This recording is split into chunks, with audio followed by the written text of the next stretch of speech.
Something is happening behind the scenes at Joyce Meyer Ministries that almost no one expected. For nearly 2 decades, Joyce Meyer's voice was a constant presence on Daystar Television. Her program aired faithfully, reaching millions of homes, becoming part of daily routines for viewers who trusted her message of healing, discipline, and inner strength. Then, in 2025, she vanished from the network almost overnight. There was no dramatic farewell episode, no long explanation, no press tour, just silence. The official reason was kept carefully vague, but behind closed doors, leaked documents and insider accounts began telling a much darker story. This time, it wasn't only about money or ministry politics. It involved allegations that cut to the core of Joyce Meyer's own life story. Her ministry suddenly found itself scrambling to secure new platforms, facing an unexpected drop in viewership and navigating a storm that felt eerily familiar. Insiders quietly admitted that this moment could mark the most dangerous chapter of her career. The woman who built a global ministry valued at over $100 million now stood at a crossroads, confronting a crisis that echoed the very trauma she once survived. To understand why this moment matters so deeply, you have to go all the way back to where Joyce Meyer's story truly began. Joyce Meyer entered the world as Pauline Joyce Hutchison on June 4, 1943, in South St. Louis, Missouri. The United States was fully consumed by World War II, and the country was bracing for years of uncertainty. But inside Joyce's home, the instability was even more personal. Her father, a machinist by trade, was drafted into the U.S. Army on the very day she was born. He left almost immediately, and for the next 3 years, from 1943 to 1946, Joyce grew up without him. When he finally returned, he was not the same man who had left. War had hardened him in ways that seeped into every corner of the household. He drank heavily, spoke little, and carried a deep, simmering anger that made the home feel unsafe. Money was already scarce, and now emotional stability disappeared too. From the outside, the working-class neighborhood looked orderly and familiar. Inside the house, fear became the foundation of daily life. As Joyce grew older, her father's damage began to spill outward. His drinking escalated into control, then cruelty, and eventually abuse. Joyce was still very young when the rules of the house began to feel confusing and frightening. Punishments became unpredictable and severe. Isolation became a tool of control. While other children played freely outside, Joyce learned to stay quiet, to stay invisible, and to avoid drawing attention to herself. According to Joyce's own testimony, the sexual abuse began when she was just 3 years old, around 1946. It was a secret that lived within the walls of the home, unspoken and unchallenged. Her mother, herself battered and emotionally worn down, remained silent. That silence carved one of the deepest wounds Joyce would carry for the rest of her life. It taught her that no one was coming to save her. By the time Joyce reached school age, the emotional damage in the household was fully entrenched. Her father's control intensified, and the abuse became routine. Fear governed every decision. Mistakes, no matter how small, carried consequences. Joyce learned to read moods, to anticipate danger, and to suppress her own needs. Meanwhile, her mother's strength steadily eroded under years of violence, shame, and exhaustion. By the time Joyce was 7, her mother was emotionally distant, unable to provide protection or comfort. Joyce learned to carry her pain alone. Each time her mother turned away, another piece of her sense of safety disappeared. Loneliness became constant, and the ache of abandonment settled deep within her. At the age of 9, in 1952, Joyce experienced her first moment of light in what had been a relentlessly dark childhood. Sitting in a small classroom in South St. Louis, Missouri, she opened a Bible on her own. There was no dramatic sermon or emotional altar call, just quiet reading. The words about love, forgiveness, and redemption felt like gentle hands reaching towards her. For the first time, she encountered the idea that suffering did not define her worth. That same year, Joyce became a born-again Christian. She hoped that faith would somehow change the atmosphere at home, but the very night she returned from church, the abuse continued. The contrast was devastating. Her family maintained an outward appearance of religiosity, yet inside the house, nothing changed. In fact, the abuse intensified, occurring nearly every week for almost a decade.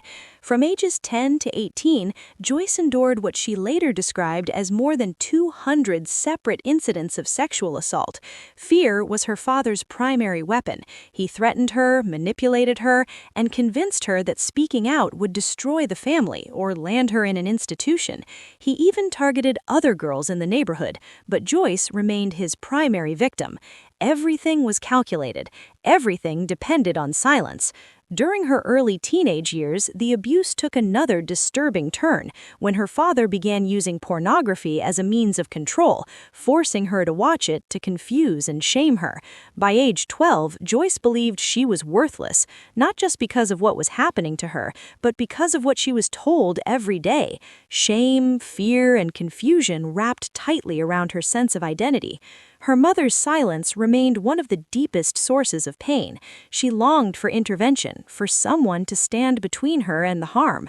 Years later, her mother admitted she stayed silent out of fear and shame, unable to face public scandal. The apology came decades too late. It could not undo the nights Joyce felt utterly abandoned. That silence taught Joyce a lesson that would later shape her ministry. Sometimes the people you expect to protect you simply cannot. At 18, in 1961, Joyce finally escaped. She left home with little money, no emotional safety net, and years of trauma still fresh in her body and mind. She took work as a secretary in an insurance office, clinging to independence even as fear followed her. Freedom felt fragile, but it was real. Her first marriage came quickly, driven by a desperate desire to be loved. Instead, she married a man she would later describe as a con artist. He lied, cheated, stole, and abandoned her multiple times. On one occasion, he left her stranded in California with nothing but a dime and a carton of empty soda bottles. The marriage ended in 1966, after 5 painful years. Joyce returned briefly to her parents' home, reopening old wounds. Soon after, she entered a second marriage, hoping stability would finally arrive. Instead, emotional turmoil followed her again. By 1965, at just 22 years old, she became a mother to her daughter, Laura. Joyce worked full-time as a bank teller, lived in a small apartment, and struggled to make ends meet. Depression settled in. Trauma from her childhood blended with the pressure of adulthood. Counseling offered temporary relief, but never fully reached the roots of her pain. Some days felt unbearable. Yet slowly and quietly, she began returning to faith, not as an escape, but as a lifeline.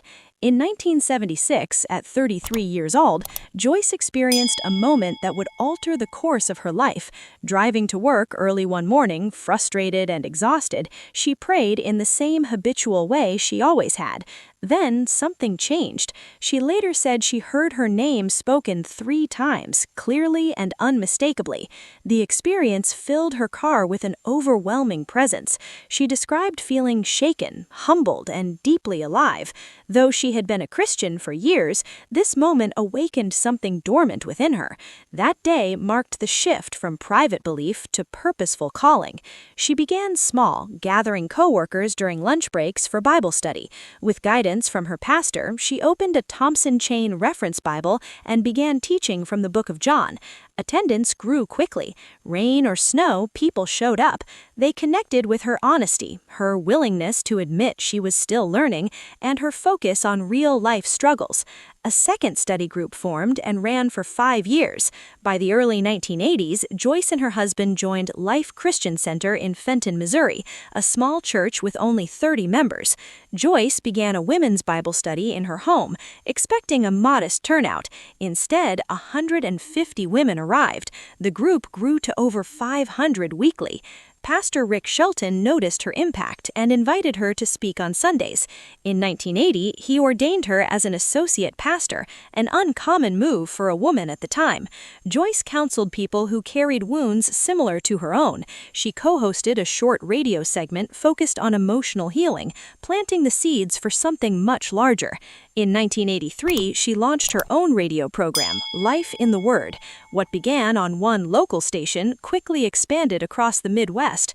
Her voice stood out because she refused to sanitize her past. She spoke openly about abuse, fear, and shame.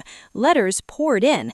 By 1985, the demand overwhelmed her capacity, and she officially founded Life in the Word as an independent nonprofit. The release of her Battlefield of the Mind series marked a turning point. It addressed internal struggles many Christians were afraid to name. The series sold over 10,000 cassette tapes in its first year, and later became one of the most influential Christian books of all time. As her platform grew, so did criticism. Some accused her of promoting prosperity theology. Others questioned her finances. Still, her audience expanded. In 1993, she entered television with Enjoying Everyday Life, which quickly grew from a local broadcast to an international program reaching millions. By the late 1990s, Joyce Meyer Ministries moved into a $20 million headquarters. The ministry's global reach expanded through